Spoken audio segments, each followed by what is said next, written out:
ملګرو د ټول نه مخکې دا یو وایس هغه در سره شیر کوم. نن سبا په کورونو کې څه زنانه ګرځي، څه پروپیګنډې کوي، د خلکو نه څه په چل ول پیسې د هغو په نومونو سیمونه راځي.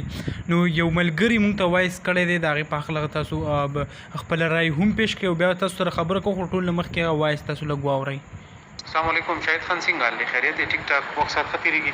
شاهد خان مونږ ته د دفتر ته زنانه را روانې دي او زیات تر د یونین کونسل نه خلک رنګونه هم کوي.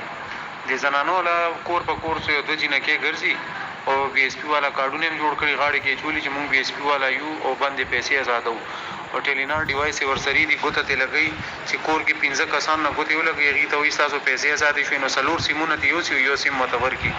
کاینډلي دا لږ یار د دې لږ مخنیوی پکار دی، ځکه چې دا خو زمونږ ډېرې عزتدارې او ډېرې احتراممندې زنانه دي، خو دوی پوهېږي نه. دوی بس وایي چې یاره لالچ کې راشي چې زموږ دا پیسې به ازادې شي، خو د دوی په نوم باندې هغې هلته سیم وباسي، هغه سیم اوپن سیم هغې بیا بار خرڅوي. کاینډلي که ستاسو کم ناظمان وي، کم داسې یو څیز کې زما دا میسیج لږ سرکولیټ کړئ چې چېرته راځي نو یا دې مونږ خبر کړي یا دې لږ دا زنانه ونیسي. جي مهرباني، شکریه.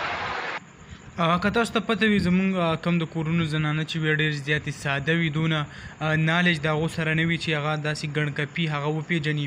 خو که موږ وګورو نن سبا د بېنظیر انکم سپورټ پروګرام چې کومې پیسې دي د هغې په تمه کې چې کوم دی نن سبا ټولې زنانه وي، نو داسې ښځې هغه راشي د هغو نه چې کوم دی ګوتې ولګوي او د هغه په نوم باندې بیا کوم سیمان چې راوالي نو هغه غلط استعمال د هغې کوي. نو تاسو ټولو ته دا یو خواست دی چې تر په دې وخت کې چې کوم دی د بېنظیر انکم سپورټ پروګرام داسې ټیم هغه نه دی مقرر شوی. دې نه علاوه داسې کسان نه دي رالېږل چې آیا تاسو وګرځئ او په کورونو باندې او انټري وکړئ او دا چل وکړئ او دا.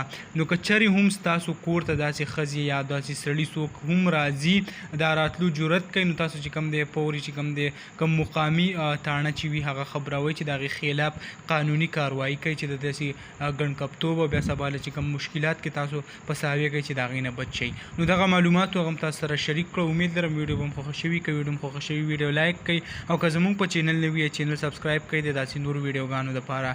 انشاءالله په بله ویډیو کې به ملاویږو. د نن دپاره دا کافي وه. د لوی الله په امان.